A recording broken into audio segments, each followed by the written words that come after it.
Sometimes God has to sweep us off our feet so that we can hear Him. Once again, sometimes God has to sweep us off our feet so we can hear Him. At this point, God will have our full attention. Oftentimes, we are at our lowest point and we must humble ourselves so that God can speak directly into our lives. Sometimes we believe that God has changed, but rather God has our full attention. Ask yourself where you were when God got your attention. Was it at work, school, or church in which He received your full attention? Or was it when you were with your significant other and so in love with them who broke your heart that God finally got your attention? Was it when you had an illness that you didn't know how you would overcome it that God got your full attention? Was it through the death of a loved one that God got your attention? I can remember a time when God got my attention through my own failures and mistakes. God not only gets our attention through things that we perceive as success and failure, but God can get our attention at the height of what we would call success. But nevertheless, God at times still uses the circumstances of life to get our attention. There are things that happen in life that are good or bad. God uses these things to get our attention. He sometimes has to knock us off our feet so that we can stop what we are doing to look up and acknowledge Him in order to find our niche in life. Hello. Thank you for joining Speaking Candidly, hosted by the Hour of Truth Ministry. This message will be brought to you by the Honorable Minister Demetrius Robinson, Sr., M.A. The topic for today is titled, The Wickedness of the Human Heart. The people of this world are considered the walking dead. And I say this because they have fallen into the ways of Satan and his devils, or those who practice wickedness. The prophet Isaiah explains in chapter 14 of the book of Isaiah in verses 5 through 20, and it reads, "The Lord has broken the staff of the wicked and the scepter of the ruler.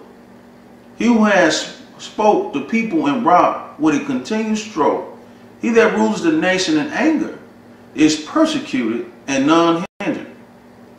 The whole world is at rest and is quiet. They break forth into singing.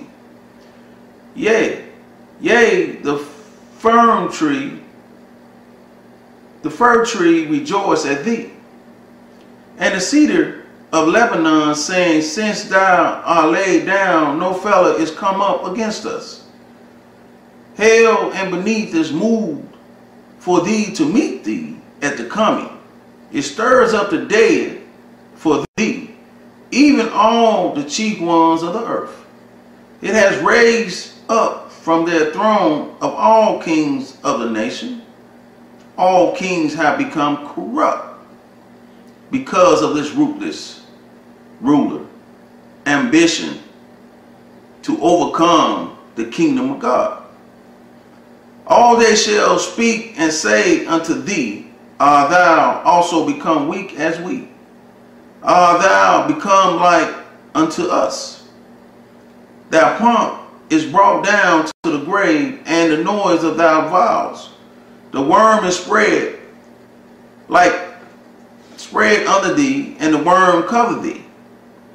How art thou fallen from heaven, O Lucifer, son of the morning? How art thou cut down to the ground, which didst weaken the nation? For thou hast said in thy heart, I will ascend into heaven. I will exalt my throne above the stars of God. I will sit upon the mount of the congregation in the sides of the north. So here Satan promising God that he would take his rightful throne in heaven above the stars, and he would do it through the church. Amen. I will ascend above the high of the clouds. I will be like the Most High. He will be most like God. Yet thou shalt be brought down to hell, to the side of the pit, that they see thee shall narrow look upon thee and consider thee, saying, is this man that made the earth to tremble and did shake kingdoms? Talking about Satan. That made the world as a wilderness and destroyed the cities thereof, that opened not of the house of his prison. Now pay attention to that verse 17 of Isaiah chapter 14. It's key to this message. All the kings of the nation, even all of them, lie in glory, everyone in his own house. But thou art cast out of thy grave like an abominable branch, and as the raiment of those that are slain, thus through with a sword. So go down to the stones of the pit, as a carcass trodden under feet. Thou shalt not be joined with them in burial, because thou hast destroyed the land and slain thy people. The seed of the evildoer shall never be renowned. So what we're saying is the people have become dead to the will of God, not just to the will of God, but to their gifts and talents and purpose for their being in this world, in this realm. The word Berber is an indigenous ethnic group of North Africa, west of the Nile Valley. They are Vandals, who were from a combination of loose tribes around Germany, identified as being Moors, and later in history we call them Islamic or Muslims, that were responsible for the collapse of the Roman Empire in 476 AD. They were of black descent and founders of the past and present Germanic tribes and German culture and traditions. The Basilica in Germany today still shows the representation of the Berber people responsible for creating their culture. The country of Spain and Portugal can credit its civilization and technological advances to the Moors of College or Morocco, who were dark men. The name which has at present used is loosely applied to any native of North Africa. Pope Leo III crowned Charlemagne the Great of Germany emperor in 800 AD on Christmas Day, who was born of African descent, depending on the history book you are reading from. But he was crowned under protest, which led to a split of the Roman Empire. Charlemagne made vast contributions to the European history. He had 4 sons, and the greater of them were Pippin the Short. My first point I want to make is that the Berber tribe from North Africa, and called the Assyrians in the Bible or the Hebrew Bible, sold other black booties or captive slaves into slavery across the 7 continents. A skin-altering chemical was used during modern history to whitewash their skins to cover up their sinister deeds. And I'm talking about the Moors or the Vandals or the Germans at this particular point. The chemicals that changed the skin complexion were used in past and present battles and military equipment and warheads filled with spent nuclear fuel, which we experience today in Syria, Afghanistan, and Iraq. The new black-white race has deceived nations under false precepts of using religion and founders, and were founders that could not read nor write. And today, the new black, let's repeat that so I don't give you any confusion. The new black-white race has deceived nations under the false precepts of using religion. The founding fathers could not read or write. And today, theologians have revealed that the biblical founders and followers such as Moses and Aaron, founder of Judaism, suffered from a learning disability and talatone that prevented him from speaking well, and he needed Aaron's assistance. Jesus Christ, founder of the Judaism and Christianity, could not read or write, and clearly church fathers and elders wrote the New Testament based on eyewitness accounts and one person belief based on the knowledge of the Old Testament. Jesus learned the Old Testament through oral traditions in Egypt from black Jews around 4 AD to 12 AD before returning to the temple in Jerusalem to learn the Torah and death. Muhammad founded Islam but was illiterate because he could not read and write and required help to translate the Dead Sea Scrolls found in the cave after being given a vision from Allah. The point I'm trying to make here, without any disrespect intended to the founding fathers and their followers, is that they were ancient poster children for religion, and they are a prodigy of a lack of education. And this would have been sufficient for that era because Gentiles and slaves could not read and were viewed as being illiterate.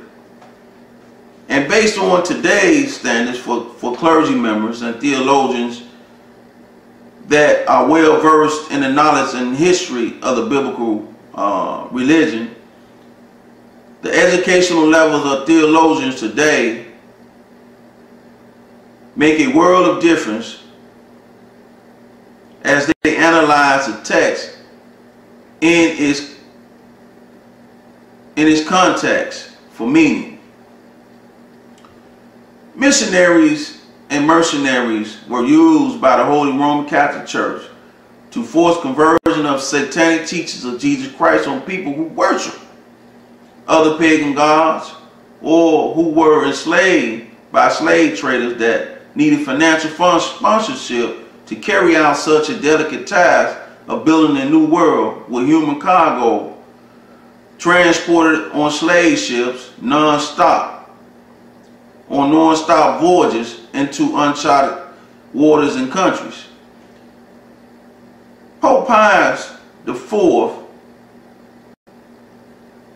and his chosen crew and successors, Pope Pius the Ninth profit from blood, sweat, and tears as part of the Holy Roman Catholic Church royalties inheritance from their investments into human capital for profit, especially on a ship called Jesus Lebec, one of the first slave ships that sailed to the New Americas by Francis Sir Hawkins. Today, Guantanamo Bay of Cuba is now a detention center that can be easily converted into a concentration camp during wartime and protected by the National Defense Authorization Act. Now remember who financed Hitler war efforts of World War I and World War II and its inhumane methods to achieve an ultimate weapon of mass destruction at the expense of Wall Street, unlimited funds, and the lives of living dead we call innocent civilians. Sometimes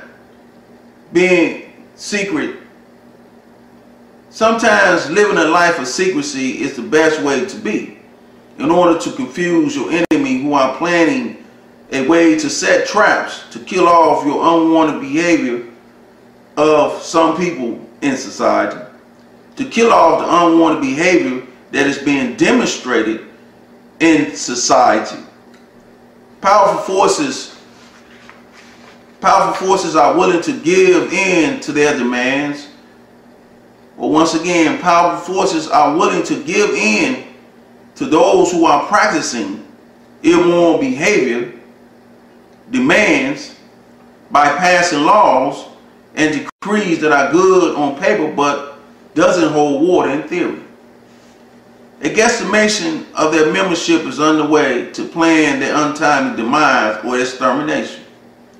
Some people had idiotic or the nerves to call Fidel Castro a ruthless dictator for putting people on an isolated island for practicing behavior seen by a scared society as unbecoming and risk jeopardizing the lives of the whole.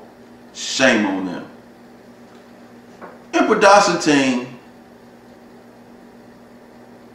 who reigned in the year of 235 AD to 284 AD, controlled Turkey and Istanbul and parts of Asia. This was a split in the Roman Empire. Emperor Constantine thought that the Roman Empire was growing and expanding and he needs to break it in half or split it in two in order to be more efficient, or for the empire to be run and be more efficient. Yesterday, the Roman Empire was called. Today it's called the Holy Roman Catholic Church. Who was soon in trouble. By the 3rd century, the situation had grown so bad that this once formidable powerhouse was at the brink of self-destruction. During the period from 235 AD to 284 AD, often called the crisis of the 3rd century, the military